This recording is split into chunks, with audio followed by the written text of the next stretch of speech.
নমস্কার বন্ধুরা, আজকে আমি পটল আলুর সবজি বানাচ্ছি। একটু অন্যরকম বানাচ্ছি। দেখো, কড়াইয়ে তেল দিয়ে দিলাম। প্রথমে এখানে আমি পটলগুলো ভেজে নিচ্ছি। পটল এখানে একটু নুন হলুদ দিয়ে দিলাম, একটু হালকা লাল করে ভেজে নেব। পটলগুলো লাল করে ভাজা হয়ে গেছে, এবার আমি তুলে নিচ্ছি।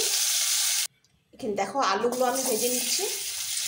আচ্ছা দেখো, মশলাটা পেস্ট করে নেবো। এখানে চিনেবাদাম আছে, সর্ষে আছে, সৌপ আছে আর জিরে, এটা আমি পেস্ট করে নেব। আলুটা ভাজা হয়ে গেছে, তুলে নিচ্ছি। এখানে দিয়ে দিলাম জোয়ান, একটা পেঁয়াজ, দিয়ে দিলাম একটা কাঁচা লঙ্কা। দেখো পেঁয়াজটা ভাজা হয়ে গেছে, আলু পটলটা দিয়ে দিচ্ছি। 1 চামচ লবণটা দিয়ে দিচ্ছি, 1/2 চামচ হলুদ, 1 চামচ লঙ্কা গুঁড়ো, একটু লাল করে ভেজে নেবো। 1/2 চামচ চিনি, মশলাটা দিয়ে দিচ্ছি, একটু ভালো করে কষে নেব। এখানে দিয়ে দেবো হালকা উষ্ণ গরম জল। তো কেমন লাগলো বন্ধুরা ইউনিক রেসিপি? ভালো লাগলে অবশ্যই একটা লাইক করবেন। আবার নতুন রেসিপি নিয়ে হাজির হবো। নমস্কার।